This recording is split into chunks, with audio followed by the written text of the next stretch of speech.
Hello guys, welcome. Collective reading tayo ngayon. Tingnan natin kung ano yung current energy ng person mo. Be open-minded po. Hindi po halos lahat makaresonate. Thank you nga po pala sa mga nagsusubscribe, sa mga bumabalik. Maraming pong salamat. Start na tayo.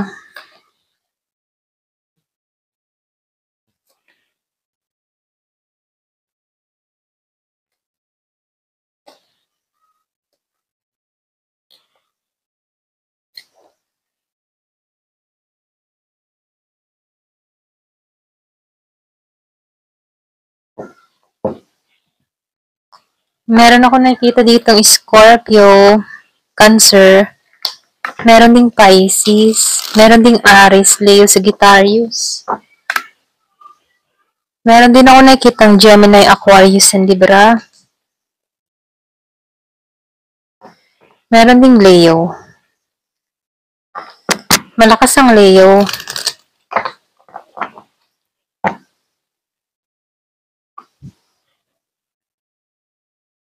Nakikita ko dito, no? Meron ditong yung bang nangangarap. Meron kang tao ditong nangangarap.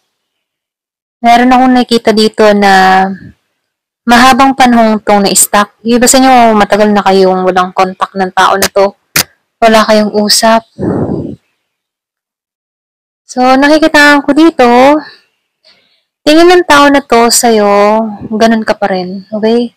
Yung bang tipong kaya niyang makontrol, kaya niya pa rin na mamanipula. So, nafe-feel ko dito, tingin ng tao mo, madali ka pa rin matangay. So, yung iba sa inyo, no, nakilala ka ng tao nito na innocent ka. Pure, kumbaga. Meron akong nakikitang betrayal sa inyo ng tao na to. Meron din ako nakikitang Gemini, Aquarius, and Libra. Merong Scorpio, Cancer, and Pisces na magkadiling ano. So, lumalabas dito, tingin niya, kaya ka pa rin niya makontrol. Or pwede rin sabihin, ano, nung time na yon in the past, very innocent, very young ang energy mo.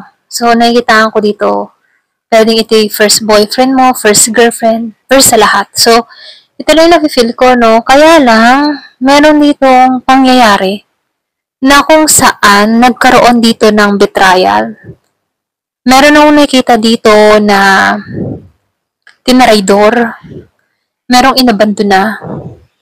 So, lumalabas dito na biglaan tong dumating sa buhay mo at biglaan din tong umalis. Ganon.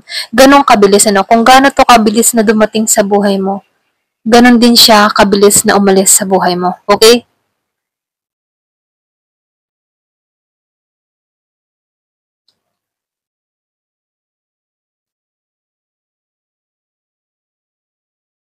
Lumalabas dito, yung iba sa inyo, no, dumating din sa point na nawalan ka ng gana. Yung nawala yung passion mo. Or pwede rin sabihin dahil sa nangyari dito.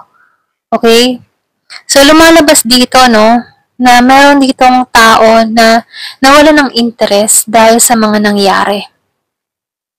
Pero ganun pa man, nakikitaan ko dito na kahit may mga pagkakataon na nai-stuck tong tao na to, nakikitaan ko pa rin dito na nagkakaroon to ng lakas ng loob. Merong nagtutulak sa tao nito na mag-proceed or mag-moving forward. So, lumalabas dito na meron ditong tao na mahabang panahon na stuck pero pinipili niyang makalaya sa sitwasyon, okay?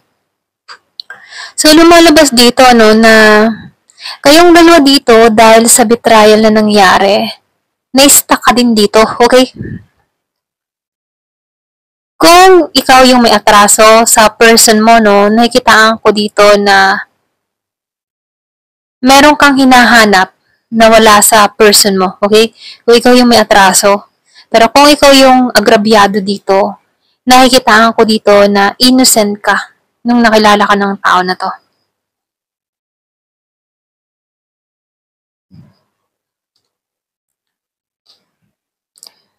So, nakikitaan ko dito, no, meron din ditong napabayaan yung connection kasi meron siyang kapareha dito na nag-focus siya sa financial niya kaysa dito sa connection na to. So, nakikita ko dito, meron lumayo. Pwedeng lumayo dahil sa trabaho or pwedeng malayo kayo sa isa't isa. Ito din nakikita ko, no? Kumbaga, ang trabaho nito, malayo sa bayan mo. Okay? For example, kung nasa Bisaya ka, ang trabaho, ang trabaho nito, nasa Luzon. Okay? So, may distance, kailangan ng travel or kailangan mag-relocate nung isa para lang sa trabaho. So, nakikita ko dito, distance din yung naging dahilan kung bakit nawawala ng amor or nawala ng init or nawala ng romantic dito sa connection na to. Pwede rin merong mga lumapit sa tao mo or pwede rin merong nakisausaw sa connection or pwede rin nanlamig na.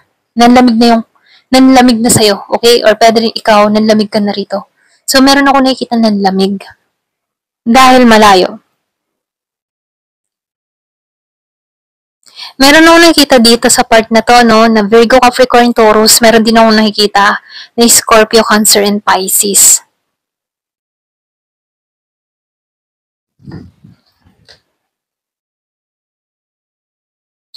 So, nakikita ko dito na merong Aquarius. Malakas yung Aquarius. Meron din akong nakikitang Aries. Merong Leo and Sagittarius. Nakikita ko dito, meron ditong tao na dinadown niya na yung boundary niya. Kumbaga, binababa niya na yung boundary niya, no? Willing na siyang makipag-cooperate dito kasi nawawalan na to ng pag-asa. Or pwede rin nananalangin tong tao na to sa pagbabago. Kumbaga, kung babalik yung person niya dito, tanggap pa rin niya to. Ganon yung energy niya, no? So, nafe-feel ko dito, yung iba sa inyo, nawawalan na ng pag-asa. Pero nawawalan ka na ng pag-asa sa tao mo, or pwede rin itong person mo dito, nawawalan na rin ng pag-asa sa'yo. So, vice versa, no? Lumalabas dito, meron tao na nawawalan ng pag-asa, pero binababa niya na yung boundary niya, nagbabaka sakali siya dito na magbalik pa, ganon.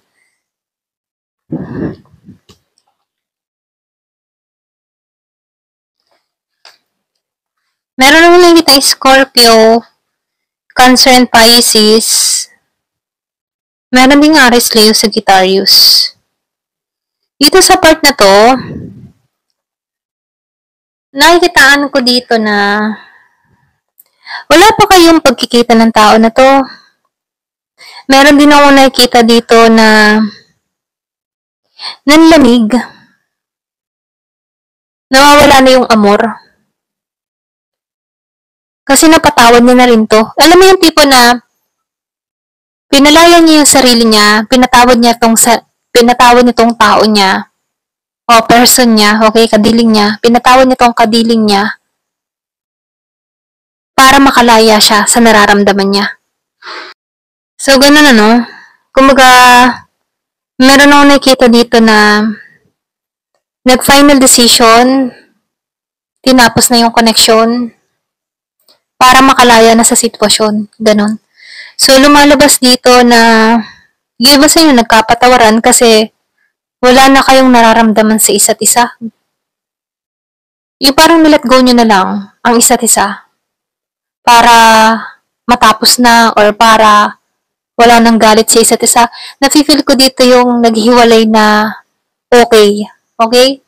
Iba tipo na walang galit sa puso, naghiwalay sila ng maayos. Nagpa siya ang dalawang panig na tapusin na yung connection. Okay? Kasi hindi na nila mahal ang isa't isa.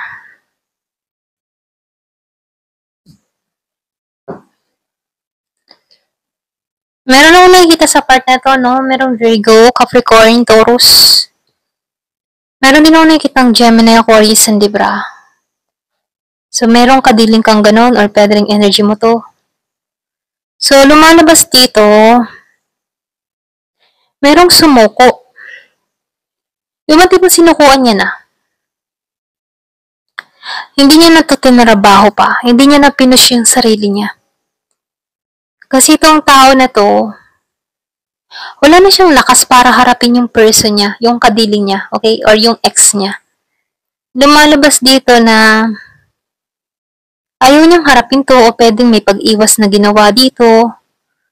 Merong umiwas, ayaw ng trabahuhin, pinakawala na. Para man nagpaubaya na lamang siya or pwede rin sabihin na hinayaan na lang niya yung person niya ditong makalaya sa sitwasyon. So, nakikita ko dito, yung isinantabi na lamang yung connection at hinayaan na lamang, ganun. So, lumalabas dito, hindi na tinatrabaho. Ayan. So, dito, sa part na to, wow. So, grabe, Nakikita ko dito na kahit masakit yung mga pinagdaanan ng tao na to, kahit hindi siya masaya, lakas loob niyang hinarap ang buhay.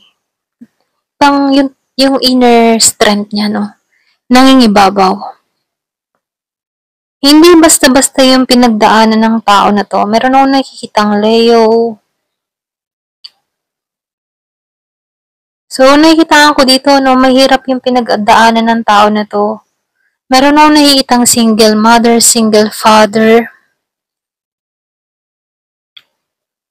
Yung bang tipo na kahit nag-iisa siya, kahit nalulungkot siya sa sitwasyon niya, hinaharap niya yung buhay ng may buong tapang, ganun. So, lumalabas dito na meron ditong matatag na tao. Pinaglabanan niya. Kumbaga, meron siyang positive mind or pwedeng meron siyang fighting spirit, ganun. Kahit ba hindi siya masaya sa nangyayari sa kanya kasi wala siyang katuwang or pwedeng walang tumutulong sa kanya. Yung bang tipo na itinataguyod niya yung pamilya, itinataguyod niya yung kanyang mga anak para magkaroon ng maayos na buhay, ganun. So, nafe-feel ko dito na itong tao na to, sobrang matindi yung pinagdaanan niya, pero sobrang tatag niya, okay?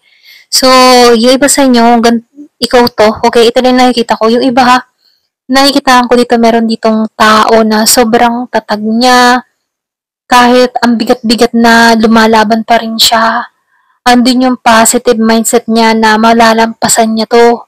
Ganun siya katapang. Okay, hanga ako dito. Ayan, so tingnan pa natin dito sa part na to, Meron akong nakikita yung bang tipong naglakbay siya, umalis siya ng bansa, meron ditong nasa ibang bansa. Meron akong nakikitang Aries, Leo, Sagittarius. Merong na ibang bansa. Kasi alam ng tao nito na wala nang bagong simula dito sa bansang ito. Kung nasa Pinas siya, wala siyang nakikitang buhay, ganun. So, nakikita ko dito, itong tao nito, ng ibang bansa para sa pamilya, para sa kapakanan ng buong pamilya, para makatulong. Dahil ramdam ng tao nito na walang pag-unlad na nangyayari sa kanya dito sa Pilipinas. Okay? Ito lang yung nakikita ko, So, lumalabas dito na meron ditong taong nasa ibang bansa na dun siya bumabawi, dun siya bumangon, dun siya nagkaroon ng bagong simula. Nakikita ko dito nagkaroon to ng renewal sa kanyang sarili, okay? So, nafe-feel ko dito na ginagamit ng tao na to yung kanyang mga instinct, yung kanyang kutob-kutob, okay? So, alam niya, bago siya gumawa ng hakbang, nakikitaan ko dito na pinag-iisipan niyang mabuti yung gagawin niya, okay? Ayan, ito lang yung nakikita ko dito, So, ang daming mga pagsubok, pero may mga nagpakatatag. Ayan. Ayan, ito lang yung nakikita ko. Ayan. Thank you for watching. Love and peace.